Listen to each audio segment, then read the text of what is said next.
Hey, folks, did you hear my talk with Tracy Ullman on Monday? If you did, then you know Tracy returns for the second season of her Emmy-nominated sketch comedy show, Tracy Ullman's Show, where she stars as a wide array of famous faces and everyday people living on the British side of the pond. Over the course of the new season, Tracy uses her signature brand of satire to shapeshift from a range of public figures to offbeat original characters. Tracy Ullman's Show returns Friday, October 20th at 11 p.m. on HBO, or stream it on HBO Now. We're also sponsored by Squarespace. With beautiful templates created by world-class designers, Squarespace makes it easy to turn your idea into a new and unique website in just a few clicks. Squarespace's analytics help you grow in real time. And if you have a question, their award-winning 24/7 customer support is there to help. Think it, dream it, make it with Squarespace.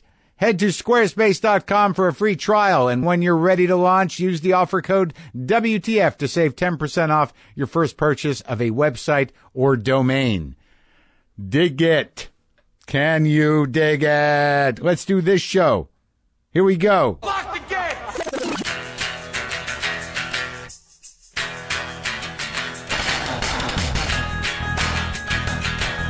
All right, let's do this. How are you, what the fuckers, what the fuck buddies, what the fucking ears, what the fuck nicks, what's happening? I am Marc Maron. This is my podcast, WTF. Got kind of a double header today. Yeah, my old buddy Sam Seder from the Majority Report is going to be here. Back in the day, we had a show, a streaming internet show before anyone streamed the internet. Way ahead of the curve. But he's the host of the Majority Report with Sam Seder. Airs live Monday through Friday at noon Eastern on majority.fm. It's also available as a podcast. Sam Seder will be here shortly. It's always nice to see Sam in a difficult way. It's difficult and nice to see Sam. There's usually some tension, but I don't think it's there as much anymore. I think we're both older and maybe a little more humbled by the great wheel. The great wheel of time and life. Humbled by the wheel. Can you dig it?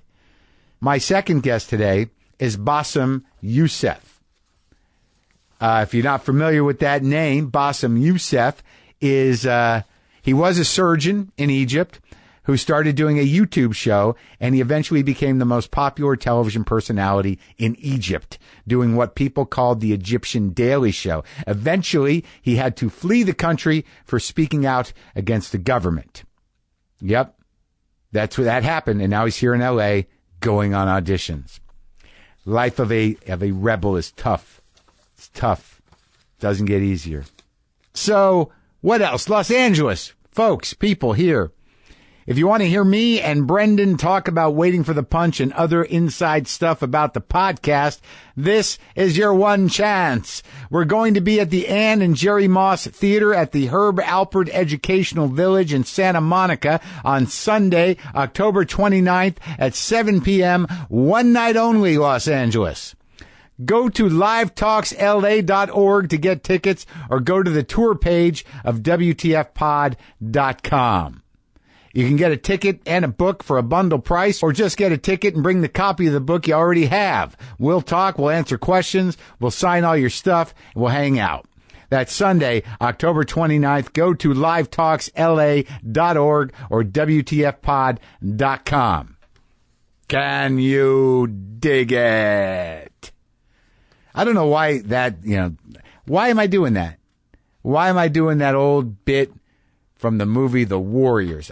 There's no plan to it. There's no agenda to it. Why am I giddy? Terrified and giddy. I do have a couple emails I'll read. We got a pretty good loaded show. I don't need to ramble too long. I need to drive this into a ditch or spiral down the hole of self and drag you guys with me. I hope you're holding up all right. I don't know. Either things are going to change in the midterms, or we've all got to start learning how to love Jesus. All right, 2 emails. I'll read them to you. Subject line, your balls How am I not going to open that up? How am I not going to pop that open?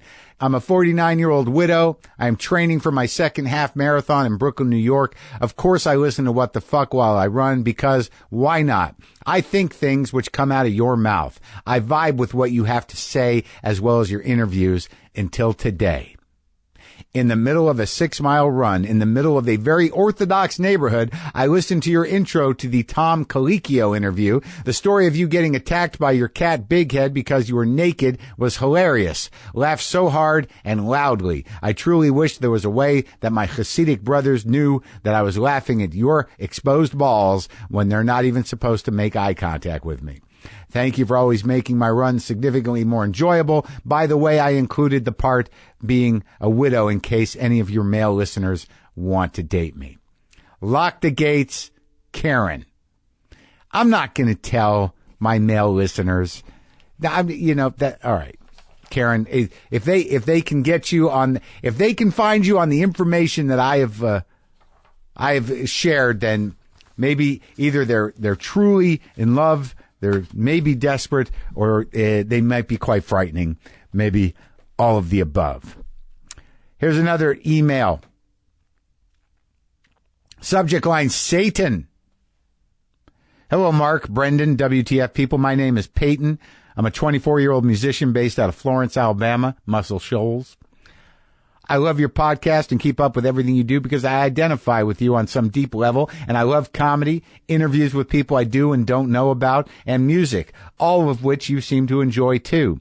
Anyways, I'm listening to the newest episode now, and I just heard what you said about Trump being Satan and the evangelicals making a deal with him. I think you're absolutely right about that. I'm a Christian myself. I don't really consider myself an evangelical because there are some very negative things that go along with that, but I do consider myself a believer in Jesus Christ. That being said, I think old Donnie is a good example of the Dark Lord if I've ever seen one.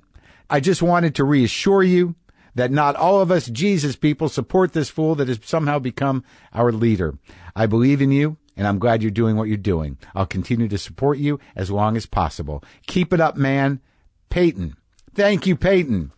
Glad to hear from a Jesus believer who sees Satan the way I do. Obviously, I'm not a full-on Satan guy. Obviously, we're talking about comic book land, the sort of illustrated metaphysical, the mythological metaphysical, the ornate and elaborate metaphysical. One version of it, but it is compelling. It is compelling. Making monsters is compelling. Identifying monsters is compelling and satisfying. Having them reveal themselves to be honest to God fucking monsters, satisfying and terrifying. Fact is, a lot of monsters out. Lot of fucking monsters out. Are you hiring? Do you know where to post your job to find the best candidates? It's intimidating, right? There's so many options out there. Well, what if hiring could be easier, more streamlined, and less consuming? So even when you're busy, you could still be smart about the way you hire. That's why there's ZipRecruiter. With ZipRecruiter, you can post your job to over 100 of the web's leading job boards with just one click. Then ZipRecruiter puts its smart matching technology to work, actively notifying qualified candidates about your job within minutes of posting, so you receive the best possible matches. That's why ZipRecruiter is different. Unlike other hiring sites, ZipRecruiter doesn't depend on the right candidates finding you. It finds them. Huh? What do you think of that? It's no wonder 80% of employers who post on ZipRecruiter get a quality candidate through the site in just one day. No juggling emails or calls to your office. Simply screen, rate, and manage candidates all in one place with ZipRecruiter's easy-to-use dashboard. That's why ZipRecruiter is the smartest way to hire. Find out today why ZipRecruiter has been used by businesses of all sizes and industries to find the most qualified job candidates with immediate results. WTF listeners can post jobs on ZipRecruiter for free. That's right, free. Just go to ZipRecruiter.com/Maron. That's ZipRecruiter.com/MARON. Get staffed up. Dig it. So, Sam Seder, I already told you a bit about Sammy. The part where we're airing today is all about how to deal with the news every day in this climate. And since Sam does political news every day, he was out in L.A., and it was a good idea to have him back on. And he's a true friend, and I find him very entertaining, even when he's not being intentionally entertaining. This is me and Sam Seder.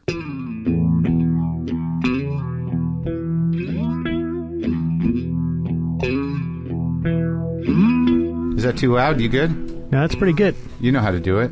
Yeah, I have this exact same distro box. You do? Yeah. Is that what you call it, a distro box? Well, a distribution. Oh, I call it I thought it was like just headphone box. Headphone mixer or something. That's fine. Distro box. Well, I don't know if it's called that. I may have made it up. So, Sam, what are you doing in Los Angeles? I'm actually out here for a surprise birthday party for a friend of mine. Oh, really? Yeah. And did it happen yet? No. But I guess he's not live, so he's not going to. He's not going to tonight. I'm sure he doesn't. Charlie Fisher. Oh, Charlie Fisher? Yeah. He's turning 53? No, 50. 50. Yeah. How old are you now? I'm just 50. You're just 50? Yeah. Really? I'm a little younger than you. Is that not apparent? When did you turn 50?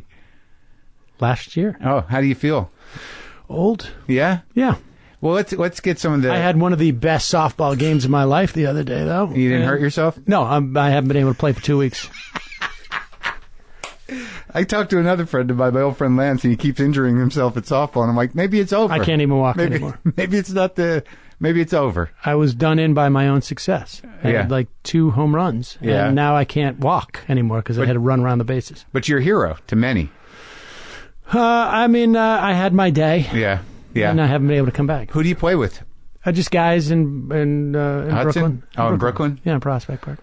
So wait, so you got the place in Brooklyn, and you got the farm, the farm up there? Yeah, more or less. And you go up there on weekends? Yeah, less. Not as much as we used to. And how the children? How's Saul and Mila? Mila's 11, but I mean, going on 16, which is classic. Do you speak to her? She will complain to me when I cut off her access, her data. Oh, really? Yeah. It's at 11? Oh, dude. What? It's such a nightmare. What did you let them do? Well, she walks 20 minutes to school. Right. And so we gave her a phone. Should have been a flip phone. Yeah. And... but you can't do that, right? Because she'll get there and the other kids will have the other phone, and then you're... It's a different world. I mean, she spends a lot of time on it, but she still does her homework. And, I don't know. My parents told me don't watch so much TV. And just about every dollar I've made was a function...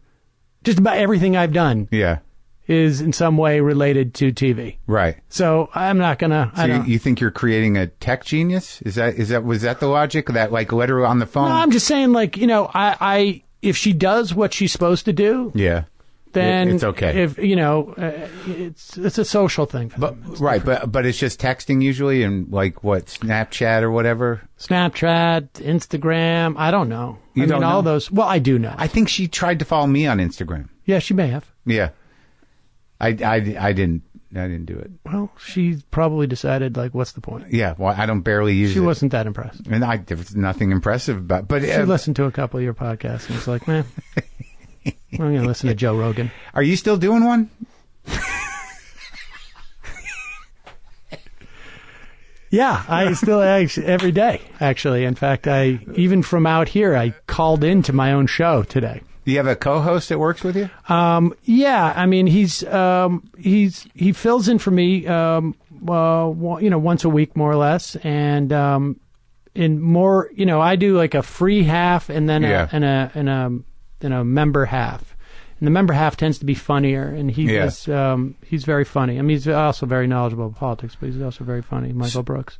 Now, but I have to assume that that now is now that there's seemingly almost no way out of the shit we're in now, that this must be just incredibly rich for you. You know what? It's actually there's a lot more people listening. Yeah. And it's activated a lot of people, but it was honestly the last thing. Well, aside from obviously for the country. Yeah. It's not what I wanted to do. Yeah. To go back to where we were, in 1968. Well, no, but I mean, I'm talking about professionally speaking in terms of the show, to where it's just like talking about how bad Donald Trump is, and the Republicans, and the conspiracies, and the lying. And I don't even go through that so much. It's just like the left is different than it was 15 years ago. In a better way or worse? In a better way. In most ways better. In some ways, not so great. Yeah. But there was a lot of ideas that were starting to develop, and they're still going on now. Yeah. It's just that they're, the debate about, a UBI, which is a universal basic income versus a job guarantee, is sort of been sidelined a little bit. It still exists, but that's not what... There's bigger problems. Yeah. But I was gearing up prior to the election for okay, there's going to be a huge antitrust push and no monopolies, we're going to attack monopolies, and this is going to be another fight between sort of the center left and the left. Yeah. And now it's just a fight for the actual democracy. Well, I mean, the funny thing is that it's still going on. Yeah.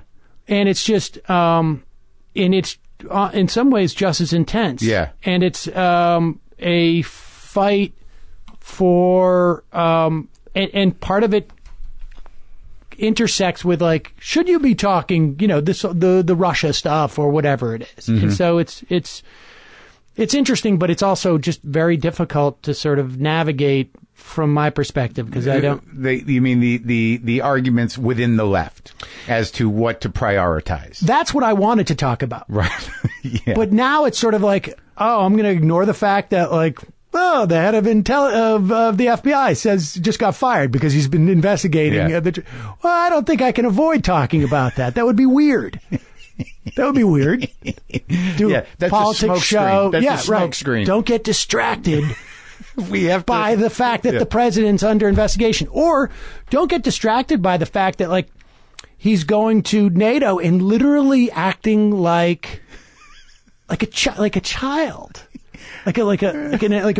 toddler. I didn't watch that video where he pushed some guy aside. Yeah, he pushed. Well, there's two elements to it. Yeah. One is he's so. Well, everybody knows this. Yeah. He's insane. Yeah. But he pushed aside I think it's the Prime Minister of Montenegro. Right. Yeah. Shoved him out of the way. He's a new guy. Shoved the new guy out of the way. So that he could be out in front of the group that is there. And it's funny just from a interpersonal thing. The Prime Minister of Montenegro sort of turned and thought it was a joke. Yeah. And he tried to put his arm around him and he realized oh my God, this guy's gunning for the front. But then there's also this other sort of the next level is, and I don't know if I buy into this because I just don't think that Trump has this level of situational awareness, that this Prime Minister of Montenegro was supposedly I believe it's something to the effect of a target of a coup that was supposedly orchestrated by Putin. Yeah, and he fought Putin. And so I don't know if Donald Trump is I'm going to shove him out the way. Well, that's the weird thing is that both on the left and the right have their own sort of conspiratorial analysis of things, and he puts out so much information, so much contradictory information, so much insanity that there's enough there for you to connect dots that may not be there, but it's sort of and this is a normal tendency. I mean, I think you know this. Your dad and I had a little bit of this with my dad a little bit, and I don't. Where you try and rationalize stuff that is just not necessarily rational, right? But you, as a not a crazy person, just try and put it in some type of order. There has to be some reason why this is happening. Yeah, and it's possible that it's just. There is no reason why it's happening. It's just that the guy, it's untreated syphilis. Yeah. And who knows? Which has actually been Is that one of them going around? There was a piece by a doctor in the New Republic. Really? Yeah, a guy named Beutler, who's a journalist father, who just said, basically the piece is and this was in January. Yeah. Listen, I'm not a partisan. it's very important that his doctor check him for syphilis, because it can apparently go away and lie dormant for like 20 years and then come back and give you some type of Make like you nuts. neuropathy. Yeah, yeah. And that's his theory. But you were saying that, like, you talk to your child like you would talk to Trump, like you would. The Montenegro thing, like you see, like when I go and drop Saul off at preschool, like you see them, like, okay, it's lineup time, and you see them shove each other and do that exact same thing. You just say, like, Saul, it's okay, you can be number 3. You know, you don't. How does he take it? I mean, pretty well for like a 3 or 4-year-old. Yeah. But like on a day-to-day basis, like you're in it, and like, I to my fault was pretty detached throughout the Obama years, and kind of like doing what one of the reasons. I'm fascinated by how you still are sort of like defensive and are project on some measure of judgment onto me, the world, that you're not doing enough in terms of politics.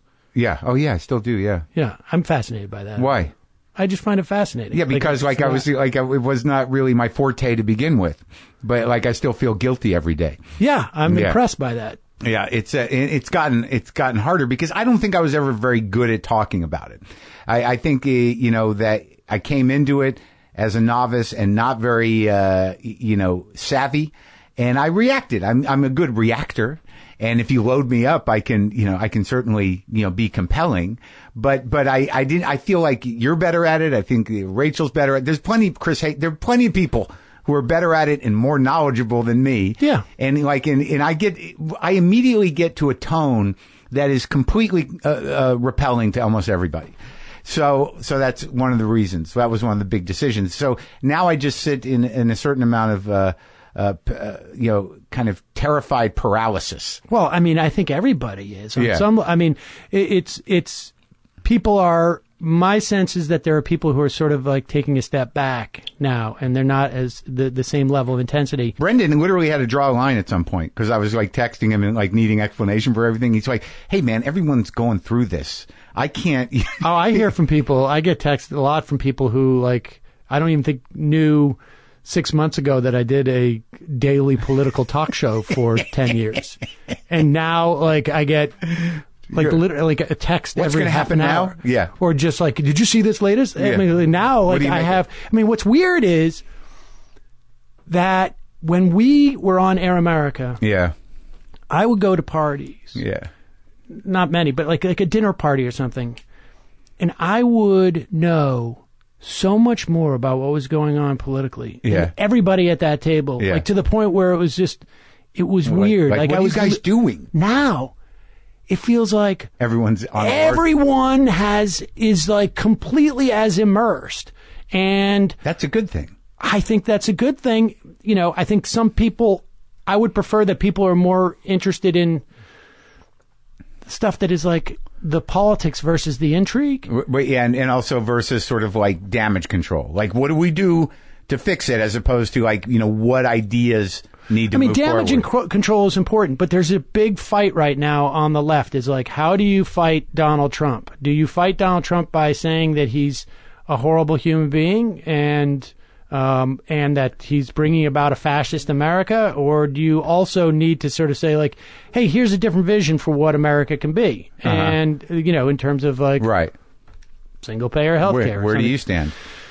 I mean, I think both are effective from an electoral standpoint. Yeah. And it depends on who the constituency is. But it's a hard thing to not slide into one or the other. What do you do? Like, do you know how you're 50, but you have 2 kids, so it's different than me. Do you know how to, do you enjoy things? No, I don't. I am particularly like, I think I was starting to look forward to that. Like I wanted to branch out. Yeah. But the whole Trump thing really has made my life so narrow now that I'm constantly updating because I feel like I take my job very seriously. Yeah. And I feel like I've got to know about what's going on. Right. And so much of it is stuff that I'm not terribly keyed into. But, like, to read now about what's going on with the FCC, like with Sinclair Media, right? You know, stuff that is like, nobody hearing this knows what I'm talking about. I do, because like I have been keeping up more than like I still have the weird. Like I can get back into the narrative pretty easily from being at Air America at the beginning for so long. Like, and I know, like I can keep these different trajectories sort of going. So I know the impact of that and how horrible it could be. But like, then I don't know where to go with that other than just paralysis and terror. So like for me, what's happening is like, you have no outlet for it. Well, I mean, I could, but what am I going to say? Like, no, you don't have an outlet. Here's another reason. I don't think you'd want to do this show. No, I don't. Of course not. And frankly, neither would your audience. No, but also there's the fact that like I don't have any answers. What am I going to tell people to do? Make some phone calls. Maybe write a senator. You know what? You know, like I mean, other than be aware, what do you do? Well, I mean, awareness is important. And I mean, you can go and sort of get activated. There's a lot of like grassroots stuff that's developing now.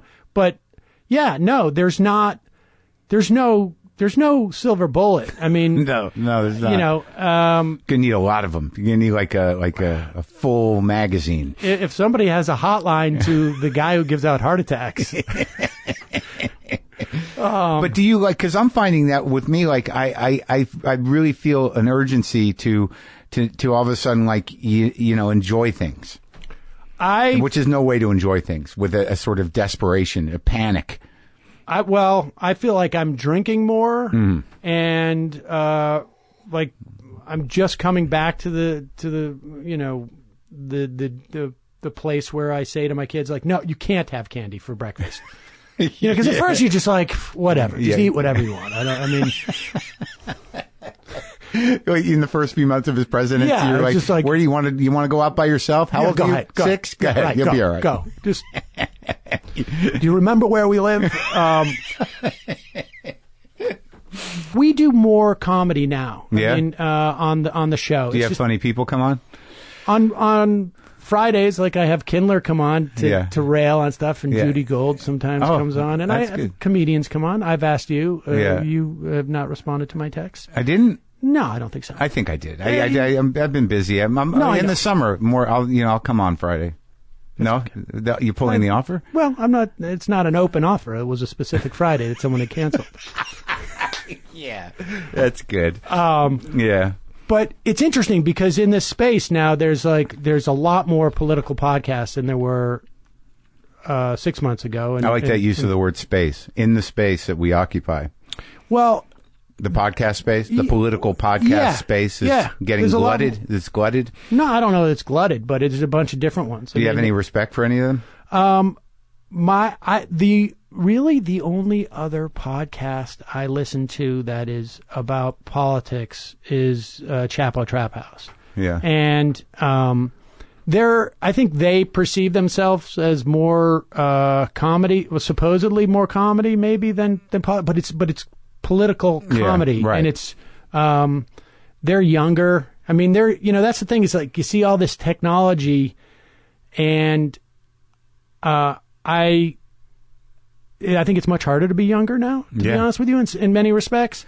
But I'm envious of that YouTube exists and that podcasts exist at the beginning of their careers on some level. Because, if I didn't do a daily show when in 2010 or 11 when I started mine, it wouldn't have worked, because that's what my audience expectations were. Right. And to do like 2 shows a week that I actually produce and plan, right, and is something like, I would like to do that, but I don't know that my audience is interested in that. I mean, and I don't know if I could get into that rhythm again. To circle it back, I think like the idea that people are presented with a vision of what government and society should be like. I mean, there's a lot of like the data shit that you see with younger people. Yeah. I mean, just in general, is a function of we have to raise our productivity because we're falling behind here. So I have to figure out how to make every moment I have in my day function towards my maintenance of my lifestyle, or you know, just make sure that I can afford to get sick. Yeah. Ugh. That's a good way to end. Yeah. Yeah. Do you want to eat? I do. What are you eating? I don't know. Lunch. Right, but like, are you healthy? Are you not healthy? You want Mexican, or you want kind of... bourbon. Bourbon. We'll go find you some bourbon. Good talking to you, buddy. Nice talk to you.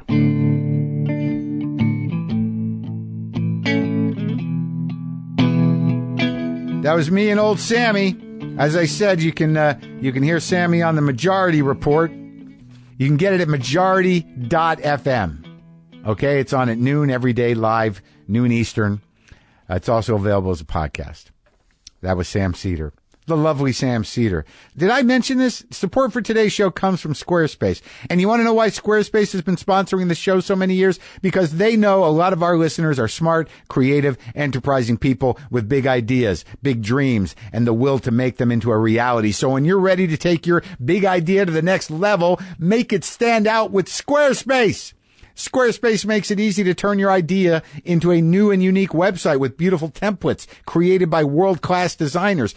Showcase your work, organize your blog, even sell products and services in just a few clicks. Everything is customizable and optimized for mobile right out of the box. And use Squarespace's analytics to help you grow in real time. You don't need to install or upgrade anything ever, and Squarespace's award-winning customer support is always there to help, day and night. A dream is just a great idea that doesn't have a website yet. Make it a reality with Squarespace. Head to squarespace.com for a free trial, and when you're ready to launch, use the offer code WTF to save 10% off of your first purchase of a website or domain. That's squarespace.com, offer code WTF. Bassem Youssef. It's the first time I've met the guy. There's a documentary about him called Tickling Giants. It's available on iTunes and Amazon, as well as at ticklinggiants.com. It premieres on Starz December 18th. He stopped by. Interesting story. When a surgeon becomes a comedian. Always surprising. But his story is definitely unique. This is me and Bassem Youssef.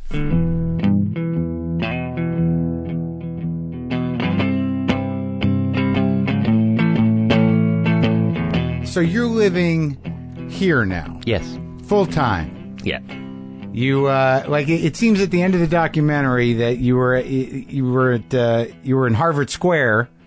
Yeah, I was at Harvard University. I was actually there as an associate, what do you call it? I was teaching there for a semester. Oh, really? So that was your first stop? I mean, when you no. So at that moment, you fled. I did flee, but I fled to Dubai. Okay. And then I stayed there for a year and 3 months. Within this year and 3 months, I went to Harvard. Okay. And I thought that I would stay in Dubai. And then I found out that, like, to stay in the Middle East, there is no way for me to express what I want to say because everything was off the table politically. And I would only stay there. I have to do mindless comedy that doesn't actually talk about issues. Or medicine. Or, of course.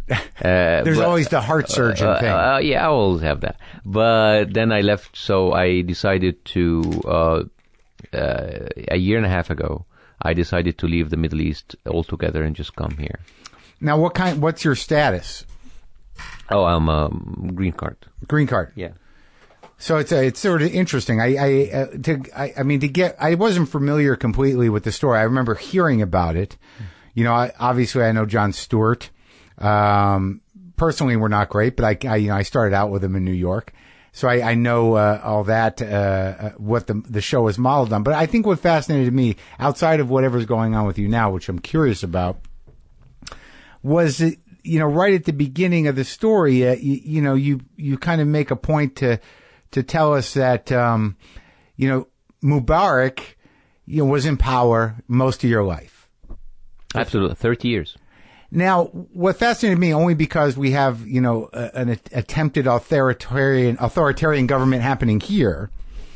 Well, what sort of fascinated me was that you seem like a sophisticated, well-rounded person, and it seems like people living under Mubarak, that there was a cultural community in Egypt. It was fairly there. Outside of politics, it seemed like everything was functioning. In terms of arts and things like that. Yeah, I mean, like, dictators are everywhere. I mean... Oh, I know, yeah. It's just like, it's because you guys are not used to that, because you started as a republic. It's new to us. So, for example, if you are a European... Yeah. It's like, oh yeah, we know how is this. That's right. And our history, we had, I mean, like, look under Hitler. Sure, look Mussolini, Franco. Industry, arts. Yeah. Amazing. I mean, of course, some of the arts had to be censored, but... Or politically propaganda. But dictatorships Yeah. are generally pretty much functioning. Yeah. Not like the way that you want them functioning, but for many, it is functioning. And for many, you will be allowed to have arts, and you'll be allowed to have some sort of freedom of expression within the realms of what the state would consider acceptable. For us, I mean...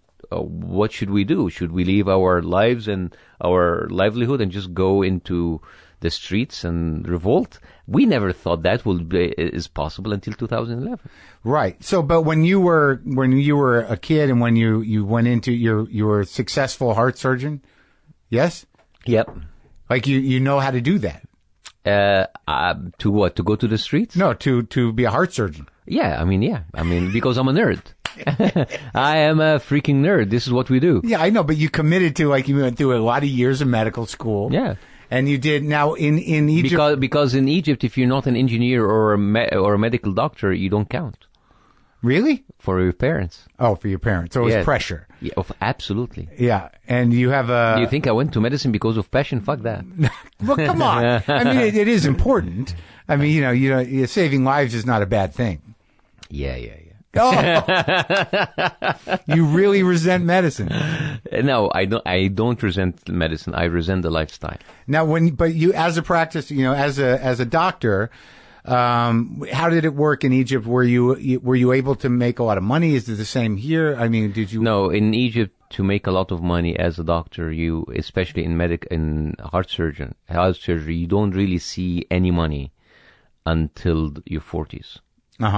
And it's a very long path, and it's not, and the system is just horrible. The health system? The health system, how it works, and it is basically a no system. Yeah. And what does that mean? I mean, here in the United States, there is a path. Yeah. You know that you're going to be a resident, then you're going to be an attending, then you're going to be there, and you know that, like, if you're good, you know that you'll find somewhere. Yeah. To host you as a doctor, and you can totally depend on your work in the hospital, and that will provide for you. Yeah. There, you have to hustle. Yeah. You have to, it's more of a business more than actually a practice. You have to hustle your private practices, and you have to, a portion of your life you'll have to be like doing in your clinic, and then you go to this hospital and to that hospital. You have to work 3, 4, 5 hospitals at the same time in order to provide. Oh man. Mm-hmm. So now, okay, so you're just going along your life. You have one child at that time, it seemed, and no, my child came 2012. Oh, okay. So. And you guys were just living under Mubarak, and that was just the way things were. It wasn't great, but you knew what was up. It was a very slow, painful decay, but it was okay. What compelled the initial the riots? What was it economically? Was Egypt faltering? I don't know the history. Well, the thing is, everybody was inspired by what happened in Tunisia. Yeah. They revolted against Ben Ali, their dictator, and fled, and kind of like it made everybody hungry. Yeah. But even after that, the demonstrations in Egypt didn't start as we want to get rid of Mubarak. It was they wanted to get rid of the Minister of Police because of police brutality. Uh-huh. And when the first wave in 25th of January was oppressed by the police and by the bullets and by the gas, yeah, it turned automatically to, all right, we want Mubarak down. So as the regime was slow to respond, the expectations of the protesters increased. And then it became a sit-in, and it became like, all right, no like Mubarak or bust, basically. And Mubarak had to step down after 18 days. But not before, shooting people. Oh yeah, like maybe 1,000 people were killed in the streets. Yeah, just gunned down by Mubarak's police. No, less than maybe 400. I can't remember the numbers of the 18 days, but like a lot of people were gunned down. And the gassing and the beating, and but it was not stoppable. It's not stoppable, no. And when that happened for you as a doctor, what was your first? What was your first impulse? Because you were okay. You were set. You were working. And many of the people who actually led the demonstrations were okay. Yeah. They were financially very independent. Yeah. They were more educated than others. They had more awareness than others. And this is why when people say, "Why do you want to revolt? You're doing okay." It's like, yeah, but the country was not doing okay. And this is why change has to come from people who are aware and can provide for themselves, because they go for the ideology of things, not because of the necessity of having not more desperation. Food. Right.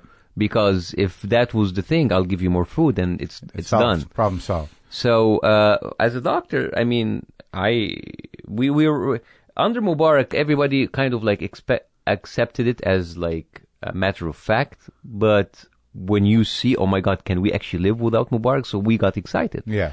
During the 18 days, my role was just limited to being a guy who would go to the makeshift clinic in Tahrir Square and try to fix the wounds and just like stitch people up. Yeah. I was not a guy who would in the front lines throwing rocks, because I have a very bad aim. Was that it? But you had a purpose, and you were helping people, and you were, yeah. So when Mubarak did resign, people were ecstatic. Oh yeah, absolutely. But they didn't really know what would happen next. There was no manual. Yeah. There was no manual for what would happen next. And because of, for 30 years, the political life was basically at standstill. Yeah. There was no dynamic of what does it mean to be political. So the only people who were ready were the Muslim Brotherhood. Uh-huh. And the Muslim Brotherhood were a very good pick for the military, who were basically ran everything, because both of them are on the conservative side. So there was as if there was some sort of an unwritten agreement between them. Is like, you know what? You do whatever you want as military, still control your stuff, you have your autonomy, nobody will come close to you. Right. And we can control the people, which is pretty much like Pakistan. Uh-huh. And this is what we were worried about, that we were turned into a Pakistan. And which means what specifically? Which means that the military rule the country and the Islamists rule the streets. Right. And then a couple of years under the Islamists, a year in the parliament and a year in presidency of Morsi. Yeah. People were fed up with the Islamists, because they were just like pushing their conservative agenda more and more. I know that like when Americans hear about Islamist rule, the first thing that comes to them is Sharia law. Right. It's not like that. It is creating the atmosphere of because we are Islamists, we're better than you, and because we are Islamists, we are going to crack down of the secular values that many people want.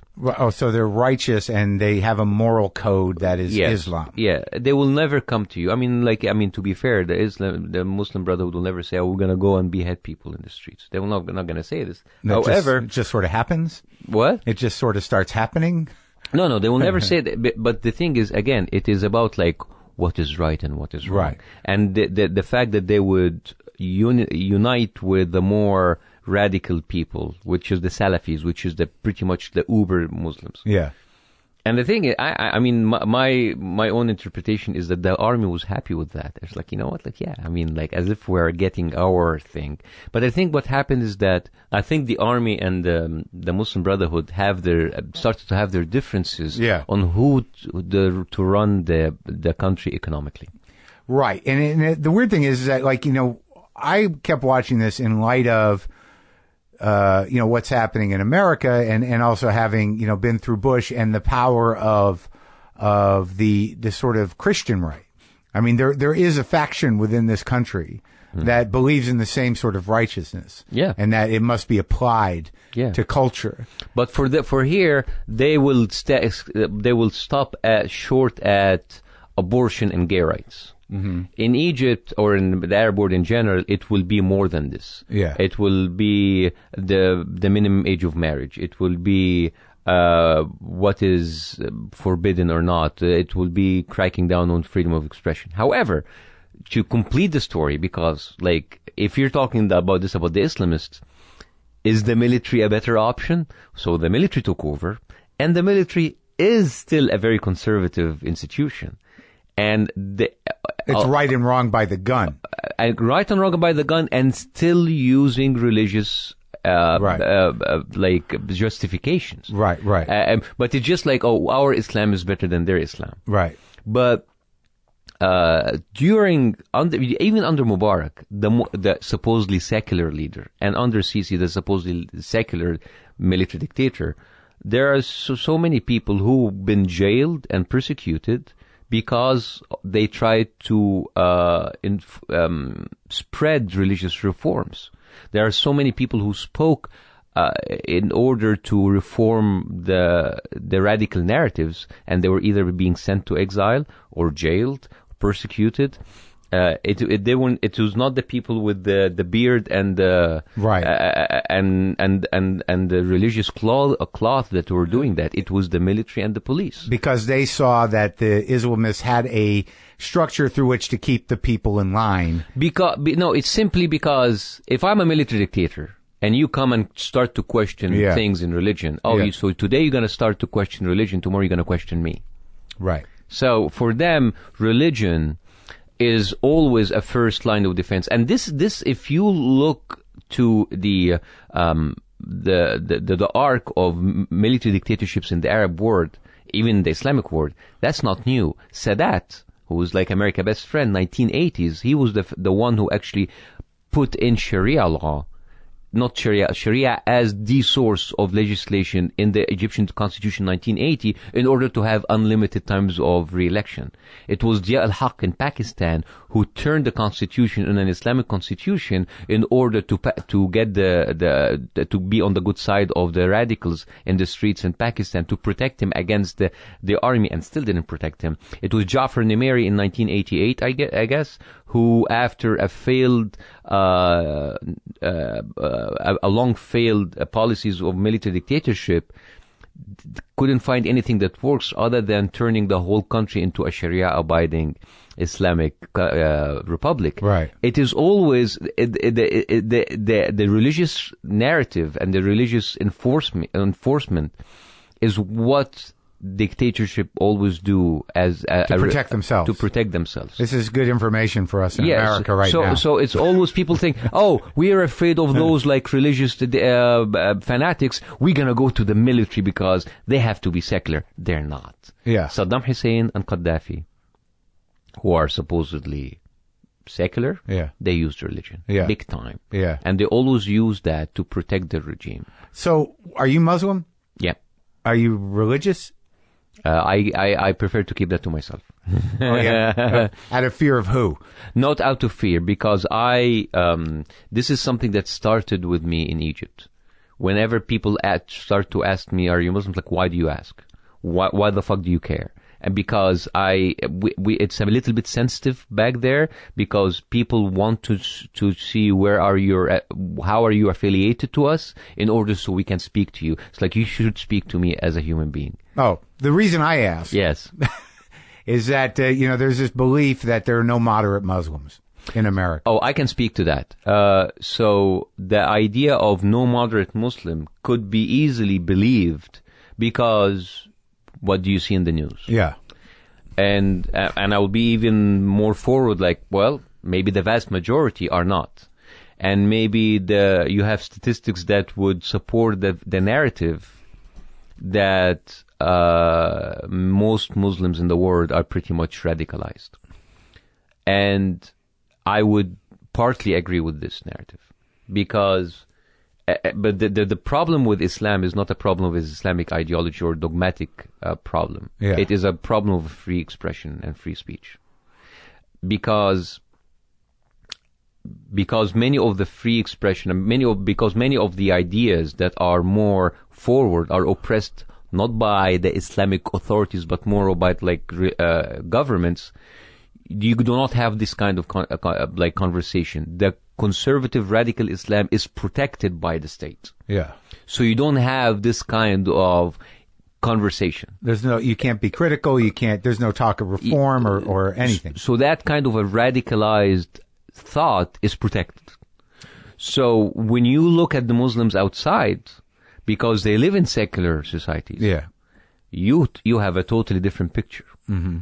You will find people who can speak freely. I mean, like in Germany, just like in the past 3 months, there was a liberal mosque that was open in Berlin, mm-hmm.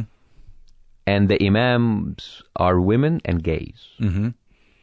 And that's in Germany, which is so you're saying that once the individual is removed from the oppressive Islamist situation. No, not the oppressive Islamists, the oppressive political situation in general. Okay, right. So, and because that will bring up, which sometimes are the same. Sometimes they are and sometimes they're not. But Okay. it's always the military regime is always protecting itself with the Islamic because it's like easier to say like, how come you speak against God and how come you speak against me? So when you have that, you have now an array of ideas that they can compete in a free market. Right. And they will still be rejected by the mainstream. And this is a generational issue. Mainstream Islam? Yeah. Mm-hmm. And this is why you have right now in America and in Europe, look at the second generation, the younger Muslims. They are like totally different than their parents. Yeah. There is a big generational divide. In terms of how they handle their religion. So, and to bring that to the comparison between Christianity, but Christianity got reformed. I'm sorry, Christianity was never reformed. For Christianity, it's the same Bible, the same Old Testament, New Testament, with all of the controversial verses of how you treat women, how you beat women, how you kill women if they don't obey their husbands. Right. But the difference was that the Christian societies evolved. Right. But the scripture stayed the same. So you can have the same thing. The whole thing about like Islam could not be reformed is you don't need to reform Islam. The scripture will always be there. Yeah. It is just like how societies would choose how to deal with the scripture. So when did you get compelled? At what point in the political narrative of Egypt did you feel like you had to, speak out, or that you took the opportunity to do the show? Well, 6 weeks after Mubarak stepped down, I had a friend of mine who was a YouTube partner, and he wanted to start. It was an ongoing conversation even a year before the revolution. He wanted to have original Arabic content for YouTube, which at that time was non-existent. Really? Okay. Yeah. So we started to talk about other projects, but it didn't actually go through. But when the revolution happened, kind of the opportunity delivered itself. Why don't you do something political? It's I want to do Jon Stewart because I was a big fan of The Daily Show, and I started to do that show in my apartment once a week. In the weekend, after I come back from hospital, I would do these YouTube videos. Segments. Yeah, so 5 minutes videos. I didn't expect they will have any traction. Maybe 10,000 views will be a wonderful number. And then 4 or 5 weeks later, I had 5 million people. And what was the tone of them? Was it just sarcasm? It was making fun of how the media brainwashed the people during the 18 days. It was reminding people, this is the kind of media that was playing on television while you guys were in the streets. It was sort of insane to see how crazy Egyptian television was. Oh, yeah, absolutely. Because I didn't know what they were saying, but it seemed, was it political, all the fighting, or was it... 100% political. I mean, literally physical confrontations. People and you guys, throwing chairs. And apparently it's okay to say fuck a lot on television? It's never okay. It's always beat. But the thing is, but what the documentary didn't show is the kind of material that I used. Because the kind of material that I used might not be translated easily right. to English. It was whatever it takes for the media to convince people that this was a conspiracy.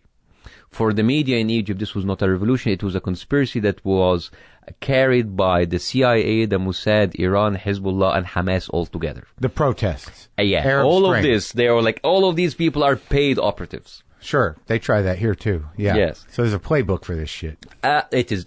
They say the playbook of dictatorship is very slim. Mm-hmm. It is the same thing. It's fear mongering. It's if you want to summarize the playbook of dictatorships and authoritarians everywhere, whether religious or military or stupid ass motherfuckers, orange heads, it all comes down to one thing: fear from the other.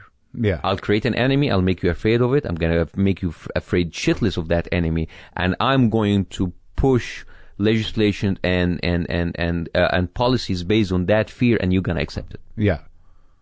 And eventually, through repetition, people start to believe it because they're scared. Absolutely. They're scared of other things. Absolutely. I mean, they should be scared of the person pushing that. But they can't register No. So I was in Politicon just a few days ago. And I was in a room where a lot of like red caps were just like emerging of Make America Great Again. Yeah. And people was like, oh, Islam! And you're all coming into it. It's like, guys, I mean, just like, yeah, all right. Guys, by the way, we're on the same side. You like all of these images that you see in the media. I mean, those people, if they see me, they kill me too. But like, you are just like, what really bugs me. It's like, guys, you are here in America where you idealize individuality. Everybody's an individual. It's like you guys worship the individual. How everybody is different and how everybody should be treated different because of his own merits. But you come to us and you group us. We are just like the exception of the rule. Where everything that's happening back there, and I don't even like to say, well, we are 1.7 billion people, and if we want to kill you, you're only going to be killed, and the vast majority of Muslims are peace-loving. You know what? 99% of Muslims want to kill you. But you should actually like deal us as if you're dealing with the 1%. Mm-hmm. Because like, I really don't have to respond or have held accountable to whoever is doing that shit. So when you have like refugee problems, you are already having one of the most toughest vetting processes in the world. Yeah. But the other side want to tell you that the system is broken. The system is not fucking broken. No, they just don't want any more Muslims here. Brown people in general are not. Yeah, I mean, whether it's Muslims or Mexicans or whatever. And I tell them, like, guys, discrimination does not discriminate. Because, all right, so let's say we're just like all pieces of shit Muslims. All of those Muslims are clear and present danger. What about those 3 Indians that were killed in the middle of America? Yeah. They were Indian Sikhs. They're not Middle Easterns. They're not Muslims. They're just brown. What about this? Do you have these conversations with these guys? Oh, yeah, absolutely. What about like the Lebanese Christian guy who were killed in the porch of his house because the guy's like, go back to your country. He's Lebanese. He's Christian. So, I mean... How do they respond?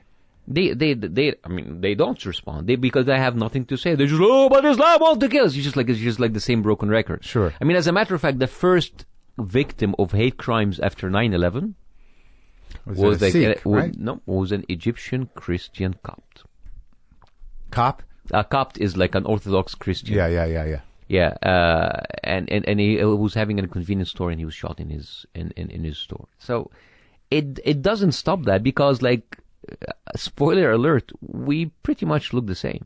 Yeah. And when so you're doing the YouTube videos in your house or your partner's house. What was his name? Tariq? Tariq. It was in my house. Yeah, it's your house. Mm-hmm. And you start to see the popularity. You start to see that at least a good portion or a lot of people are responding and they see what you're talking about. So how does it move from there?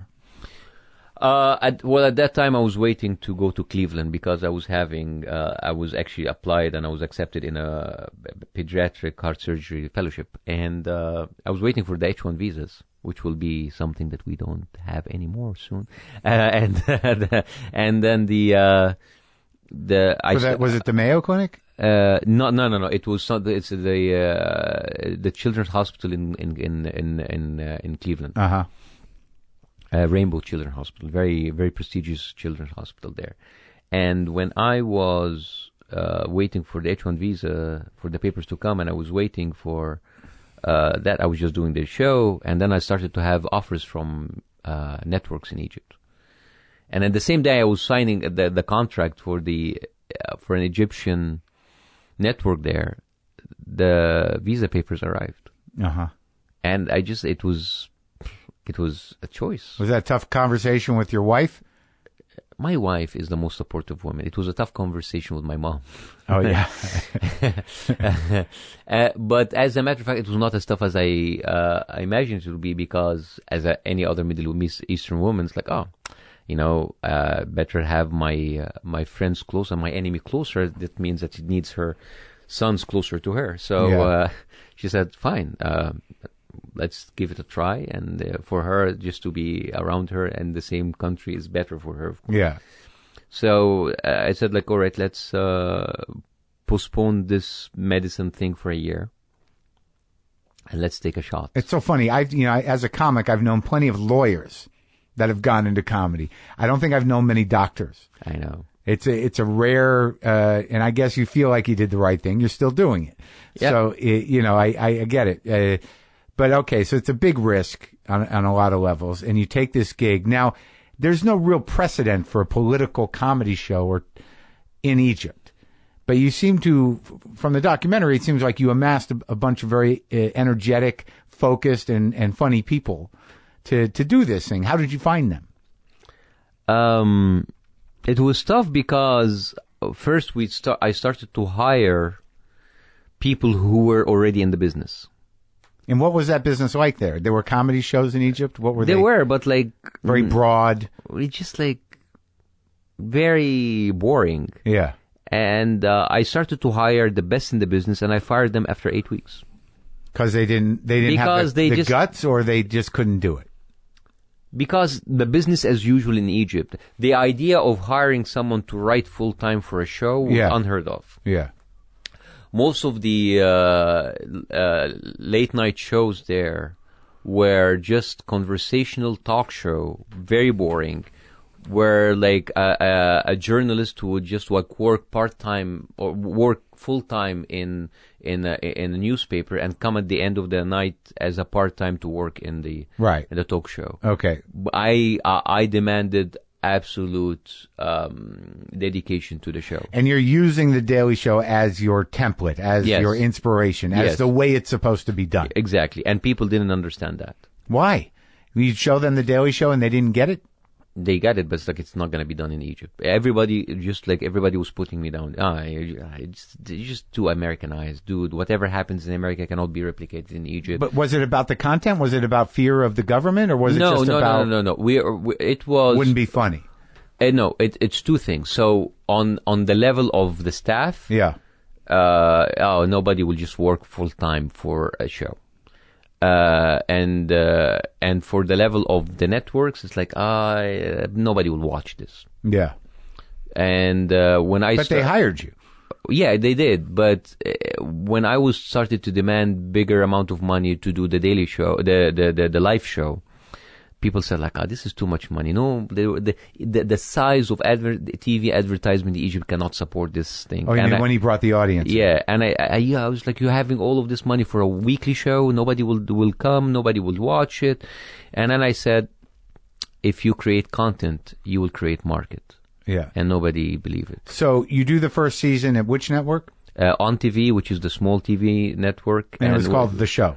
Yes. And I continued with the second season with the live show, and which was like, that was something that really disrupted the scene there. But when you so you're on TV, you're in the this is when it's before, is it after Morsi or? No, I started before Morsi. Right. So it was that weird area where no one knew what was going to happen. It was just the military. Yes. And you get it was the military, but with the obvious rise of the Islamic movement in the parliament. Right. So you get on TV, and it's an immediate success? Yes. It was first a slow success because it was a small network and the budget was small. Right. And that was the first How many season. networks are there? Maybe 8 or 9. Okay.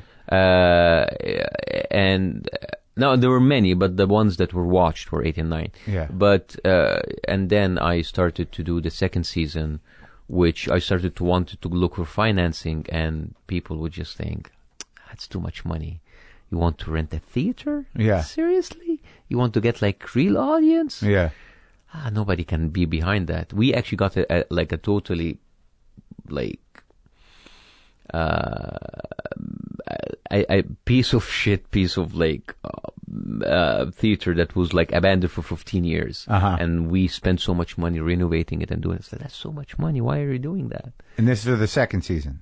That was the second season, yes. So after the first season, now you're a huge celebrity. Yep. In Egypt. Yep. Everybody knows who you are. Yes. No one's ever done what you've done before. No. But are you nervous yet? Oh, I'm very nervous all the time. About what could happen to you? Yes. Because you knew that, that you may be on borrowed time. Yes, exactly. I was expecting, when will this run end? Yeah. But when did, so you do the first season successful, you renovate the theater, you go into the second season, you've got a live audience now. Mm-hmm. And at what point is Morsi elected? Morsi is elected before my second season launches. So now you've got a whole new set of issues. Yes. Before you were talking about the media, you were talking about the military and the Muslim Brotherhood in a broad way, but now you've got a guy. I've got a president. Yeah. So now the stakes are higher. The stakes are much higher. Uh-huh. And now it is now a show, and the size of audience is increasing. Uh-huh. And I ended up, after the 10th week, having 30 to 40 million people watching the show. So that's not just Egypt. No, that's Egypt. That's all just Egypt. Yeah. And outside there were even more. That's what I mean. Oh, really? Yeah. It was watched. So the Arab world. The Arab world was watching it. Everybody in the Arab world. And I imagine they're entertained, their minds are blown, but some of them are like, he's going to get killed, this guy. Yeah, people were just like, oh my God, I mean, we never had something like this. It's with we took something that was unheard of and made it mainstream. And you really did what John does, in the sense that you really were taking shots at Morsi day in, every week. But not just Morsi. Morsi was just a representative. I took shots of the whole Islamic regime. And their media, mostly their media. Because for me, I'm always like, all right, Morsi is Morsi. And the Islamic regime is Islamic regime. But what about their mouthpieces? What about their Breitbarts? Yeah. What about their Fox News? Yeah. What about their were they state-owned there? Those networks? The religious? No, like the network, the media that you're talking about. No, they're privately owned. Okay. Yeah. But you find out that, later, all of them is now acquired by the state with shell companies. Oh, that's the way it is now, or was it always that way? It's the way it is now. Okay, so now this is where things start to get hotter. Now now you've got an enemy who is the president. Yep. And now during the first year, at what point did you start actively fearing for your life, and in the sense of being disappeared or imprisoned or I never had this fear. Because I noticed that when in the documentary, when it shows you reacting to criticism and the anger in the streets, that you seem to be kind of detached from it. I didn't know if that was real or not. It was actually quite real. And what is good about Sarah and how she captured this, because Sarah Taxler, the director of the movie, is that I watched this movie for the first time ever on the premiere of the movie in Tribeca Film Festival last year. I never saw any... The documentary. What is it? What's the full name of the documentary? Tickling Giants. Yeah, Tickling Giants. And I didn't have any expectations. I just watched there. I watched it as any other part of the audience. And when I saw the footage of me, as you said, pretty much detached. Yeah. Like, my God, this is what I really felt. I didn't really care about what will happen to me, because if you die, you die. If you're killed, you're killed, right? Is that something you always felt, or is that something you learned from being a heart surgeon? No, it is in the media, because in the media you're very exposed. Everything that you say is out there. Yeah. I was more concerned, I was more terrified about giving a bad show. And I imagine for your staff to some degree. Yeah, I mean, just like for us, it's like we were just like raising the bar higher and higher and higher, and you cannot drop from that. Mm-hmm. So when did the state start coming down on you? At what point? Well, there were many points. There were during the Muslim Brotherhood when I was there was a warrant for my arrest, and I before Morsi. No, within Morsi, like actually. Towards the end of his presidency. The second season. Yeah. And when I went to the general prosecutor and I had the 6 hours interrogation. And it was funny because I felt that as if they were like asking, why is this funny? Which is the worst thing they can tell for a comedian. Sure. And then there was like, the tension was rising in the streets. Wait, they would hold bits up? They would show you bits? Yeah, exactly. And it was just it's like Lenny Bruce and when they were reading his bits. Exactly. Yeah. And that was it exactly. But they had a TV in the courtroom? No, it's not a courtroom. So it was the office, in his office. And this is a funny story because they had the stuff on CDs. Yeah. And they tried to play the CDs on a very outdated 1995 Windows computer. Uh-huh. And they couldn't work the CDs. And I said, like, guys, let me help you? Yeah. And then it didn't work. And then, all right, we're just going to read the transcript. Yeah. So that was. And how did you answer those questions? Why is this funny? I mean, the question was basically, what did you mean by this? Oh. I said, well, I meant it exactly as it is. And because of my satire was basically double meaning. Yeah. So if you read it out, it's like, it's so innocent. And I said, like, well, if that's the case, why are people laughing? Yeah. And I said, like, I don't know. Why don't you ask them? So it's basic sarcasm. Yeah. So you say it in a tone. Yeah. So they hadn't watched the show. No, they do. Well, the thing is, the general prosecutor was doing his job. Yeah.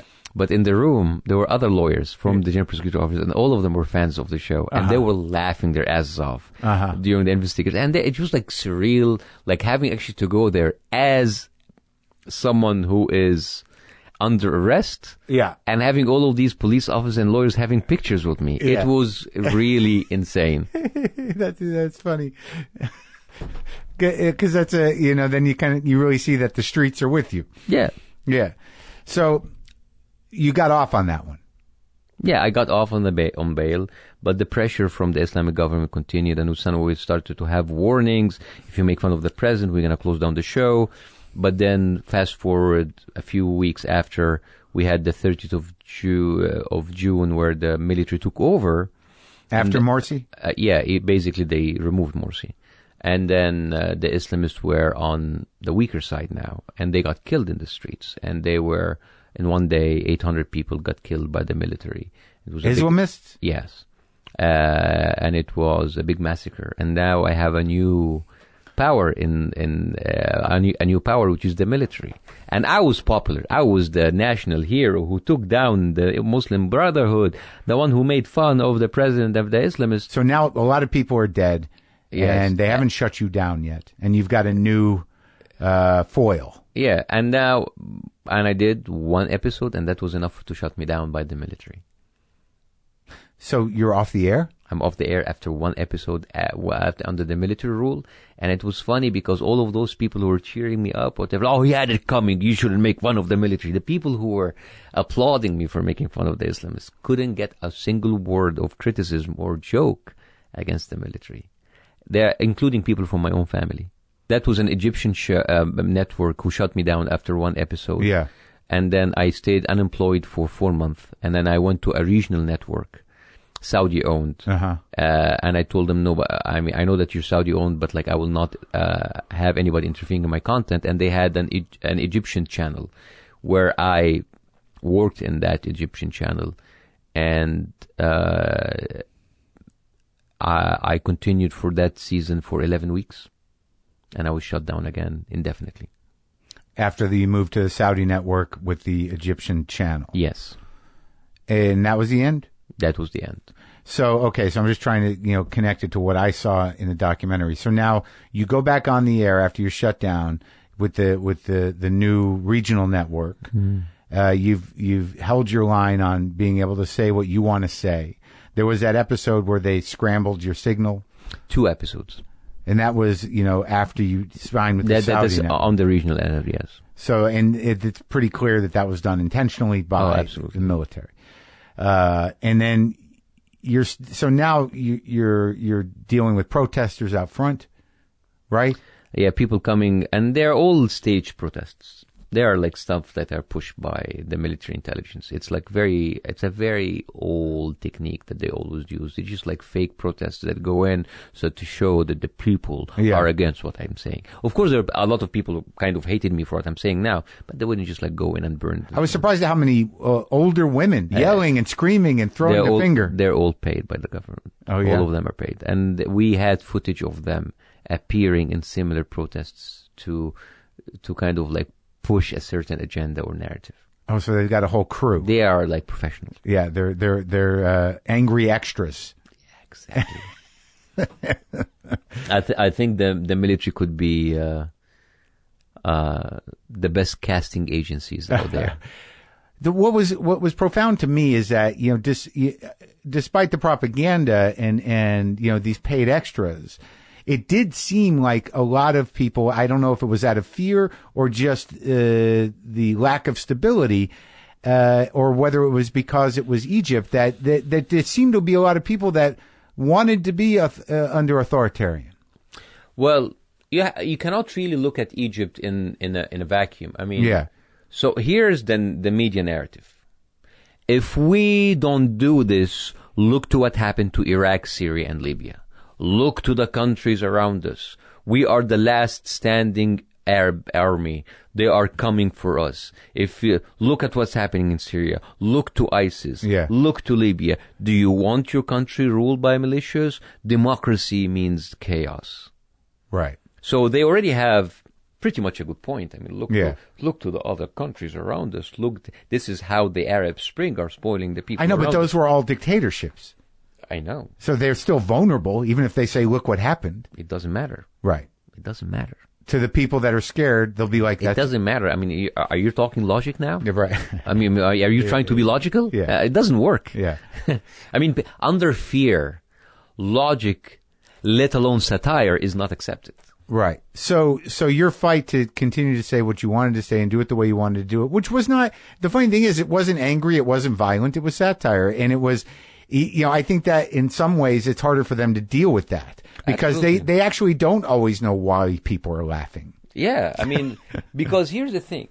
Laughter is the greatest threat to them because these authoritarian regimes build their legitimacy on 2 major things: respect and fear. Right. And El Sisi, and this is why someone like Donald Trump doesn't like to be laughed at. I know. There's a lot of reasons, but yeah. Because if you laugh at him, you're undermining his authority, his respect. But he was always a clown before. He was like, It doesn't matter, but even when he was a clown, he was the clown in control. Right. And he's the guy who's firing people on his show. Right. So you can make fun of me, you cannot really make fun of me. I'm the president. Yeah. He doesn't have the idea or the concept of what does it mean to be a public servant. Sure. And this is why that was very apparent. He was the only president to break in tradition to say, all right, I'm not going to come to the correspondence dinner. Good luck, have fun. Yeah.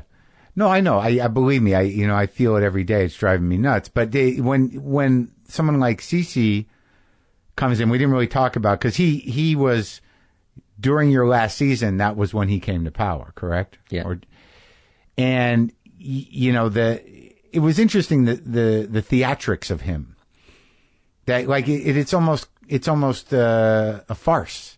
The sunglasses, the whole business. When you look at it, it's like people really believe that means something. Yeah, this is what powers mean to them. Yeah. So, did you feel at that time that your life was in danger? I think the whole time I was in denial. Post-traumatic stress or denial? I was in denial to actually believe that my life would be in danger. Yeah. Because I couldn't function.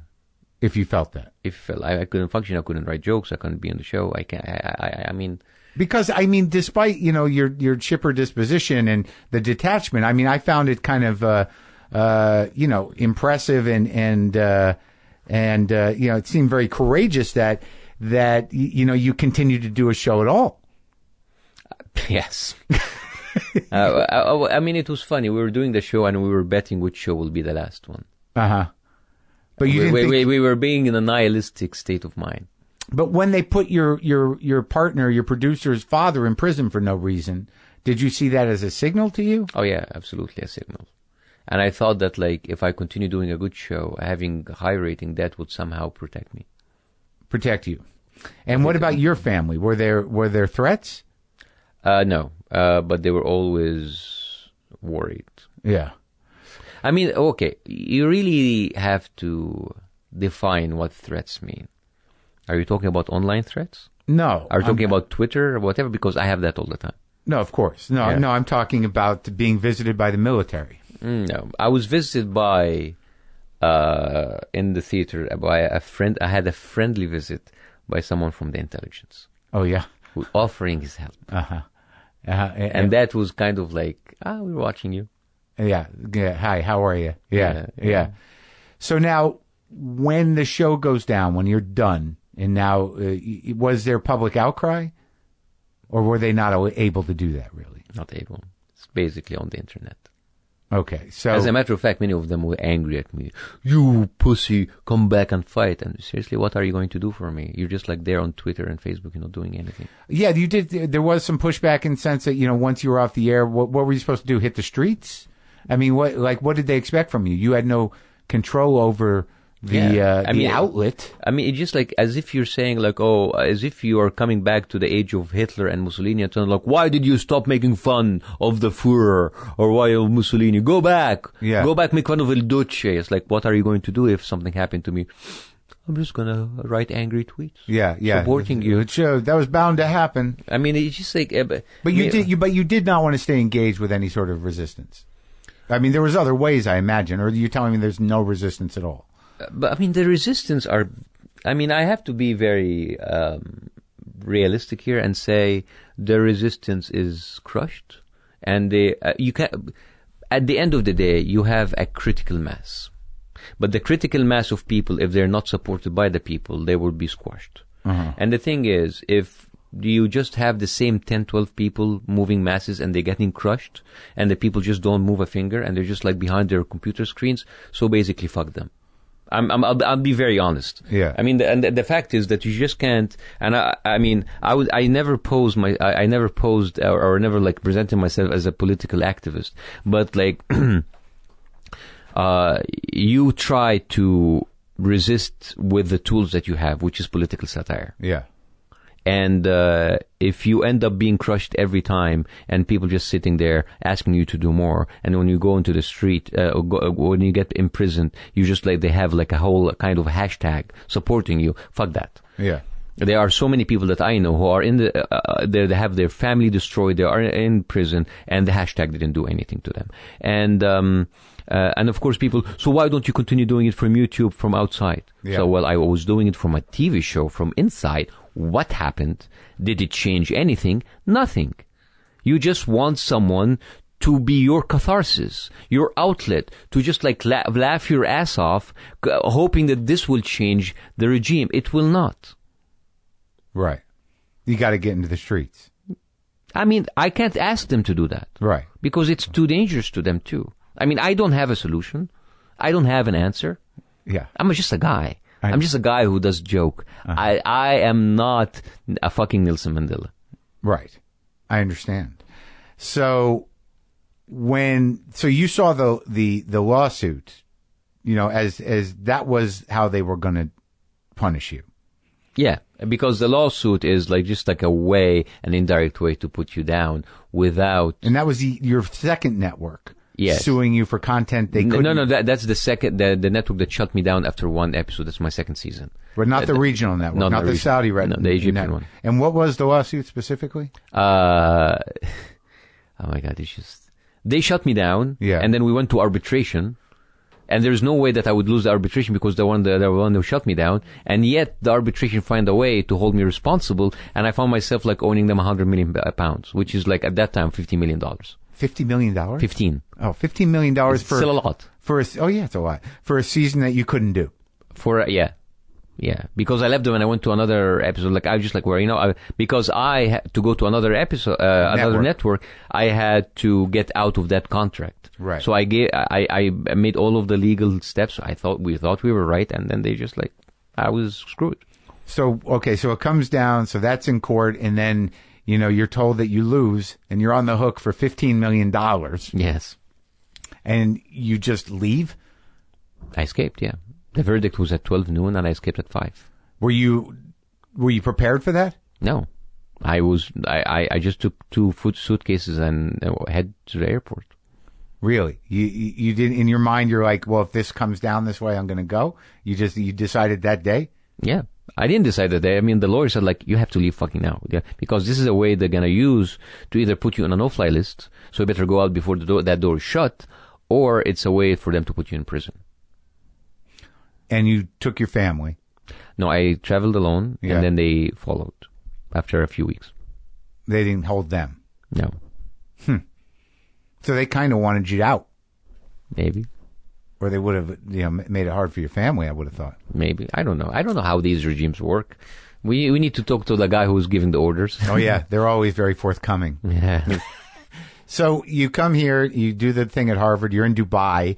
You think you're going to stay in Dubai, but you still want to do comedy. Yeah. And then you do But the only comedy that's offered to me is social comedy, like late night, stupid stuff. Right. And I couldn't do that. I was offered a shitload of money to do it, and then I couldn't, and I left. And so now you end up here in Los Angeles, the home of show business, with your wife and now 2 children. Do you have 2 children? Yeah, one of them is 5, and one of them is 5 years, and the other one is 5 days. Oh, you must be tired. A bit, yes. And what have you been doing in the States? I mean, what are you just kicking around? Or? I have my own one-man show that I take it around, and it's kind of chronicles the Egyptian revolution through the eyes of the media. Mm-hmm.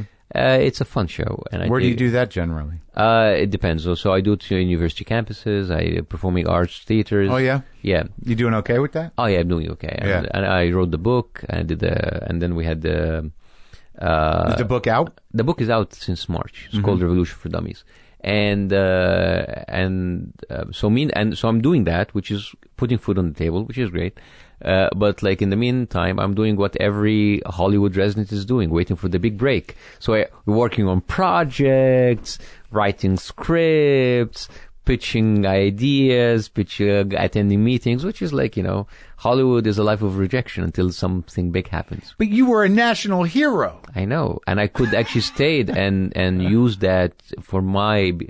I could have actually stayed and do a shitload of money there, but I chose to come here and start from zero. So that's the odd thing, that if you did that play into it, that if you would have stayed and you would have had a television show, whether it was out of Dubai or on a regional network that went into Egypt, and you were neutered, you could no longer do political satire.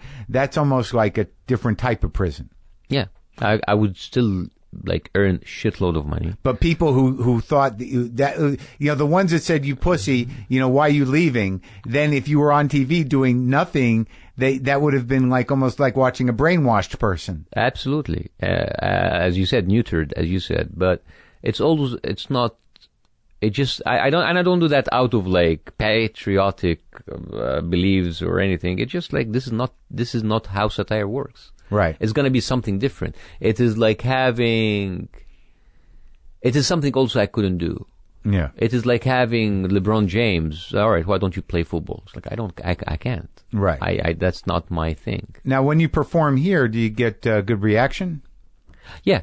I mean, they're very successful, almost sold out theaters, mixed audience of Arab and non-Arabs, which is great. And do you have what's your experience with American Egyptians in terms of Well, most of the people I met here are wonderful people. Yeah. And very, very good people. And I'm blessed to have met amazing friends here in Los Angeles. Are there any Egyptian Americans that are pro-Sisi? There are many. Yeah. There are many. And there are many Egyptian Americans who are pro-Muslim Brotherhood. Uh-huh. And hopefully I will stay away from both of these circles. Do they heckle you? No, but I was heckled twice in London and in New York. And it was, these were people who were paid by the Egyptian consulate to come and actually heckle me. And this is like, and I know that sounds a little bit made up, but there was an article in the New Yorker. Mm-hmm. It's called Heckling the John Stewart of Egypt. And I would like you to look it up. And there was like a reporter who followed me in one of my shows in New York. And he saw it firsthand. And how do you know they were shills? So I got a tip from... Or stooges, I guess is the right word, not exactly, shills. stooges, yeah. And I got a tip from some of my fans, and I said and they sent me screenshots of the Facebook conversation that was happening, that how they received orders to come and heckle me. And how did they interrupt? What did they say? Every time I mention Sisi, they will like boo me or heckle me and whatever, and at certain point started to... Men or women? Both. Older men and women. And at a certain point they started to sing the Egyptian anthem. Uh-huh. And the whole point of doing that was to take a clip of me losing my cool, or take a kind of a 30 seconds video by their phone for people heckling me, and then they send it to the Egyptian state media, and they played it, and it was played the next day. It was played in Egyptian there as a proof that how I am rejected by the patriotic Egyptians abroad. Did you lose your cool? I actually made fun of them. Oh yeah, you don't seem like a guy who loses his cool. Sometimes on I do. Stage. I mean, one of them in London, like a woman, and they had this on camera, and as a matter of fact, it actually turned against them. Yeah. So it's like, so a woman's going, "You're a faggot!" She just like shouted at me, and in fact, it's like, so I stopped the show. It's like, "Excuse me, did you just call me a faggot?" And it's like, "Yes, I did." It's like, "Oh, that's so lovely of you. How much? You actually paid 50 sterlings to call me a faggot?" It's like, "Yes." It's like, that is the most expensive faggot word I've ever heard of. And people just like laughed, and it's just like, and it was like something that it backfired at them. Well, she copped to being paid. She admitted it. Yeah. All right. So you're out doing the thing that we all do here, trying to get a show on the air, coming up with ideas. Yeah. What about, but it never occurred to you to go back to medicine? No. That's amazing. It's behind me now. It's just like when, at the age of 43, if you want to go back, you have to just like go back where you left off. So you have to go back 7 years in time and do stuff that I stopped doing when I was 30. So much. You mean if you wanted to practice here? Yeah. It's just like I have to start from all over again. It's just like, I can't. It's just, I'm too old for this shit. Really? Yeah. I'm still too old for the thing I do now in entertainment. So I go to acting classes, writing classes, improv classes, and I'm always the oldest guy in the room. So. But at least it's much more fun. But does your ego miss national hero status? No. You can't let your ego stand in the way of this, because if you let your ego stand in the way, it will hinder you from learning. And I'm here learning everything from the beginning. Now, it would seem to me that there would be a place for you on American television with your experience of authoritarian... You think? Yeah. I don't know. Talk to studio executives. Those assholes, they need to hire me. But even as a correspondent, The Daily Show never reached out. Well, I mean, Daily Show, it's already stacked. And I want to do, I want to have my own voice. What are some of the, what's the angle? Well, I mean, maybe bringing international perspective to what's happening, not just in America, but in the world. A lot of, even when people talk in America, when talk about what's happening in the world, you talk about it from an American point perspective. of view, yeah. Maybe they need an international perspective to talk about international issues to American people. In a comedic way. Yeah. I think that's a good idea. Yeah. And also that's the idea that I'm pitching. There's a huge international community as well. Exactly. So. Yeah. And have you had any bites, any interest? Well, we are sitting in rooms having wonderful meetings. Yeah. And and it's summer, so half of the executives are on vacation. So this is Hollywood. This is television, and you just have to play the game. You miss Egypt? The Egypt I miss is not there anymore. Mm. Do you find good restaurant here? Oh, absolutely. I'm vegan, so this is heaven for me. Oh, yeah? Yeah. Are there good Egyptian restaurants here? A couple. Yeah? Yeah. Like what? I mean, the thing is, I'm not looking at Egyptian food as much as vegan food. So No, I get it. But like, good hummus is good hummus. Why are you guys so focused on hummus? You can get hummus from Whole Foods. No, I know, but like, there, I don't know, I'm trying to think if I know any really good Middle Eastern food, restaurants here. Mostly we go to Lebanese. Lebanese cuisine is the best. Yeah? Okay. All right. I'll keep it in mind. Yes. Congratulations on the new child. Thank you so much. It was good talking to you. Yeah, his name is Adam, which is a TSA friendly name. Yeah? There you go. Working the bits. Yes. Thanks, pal. Thank you.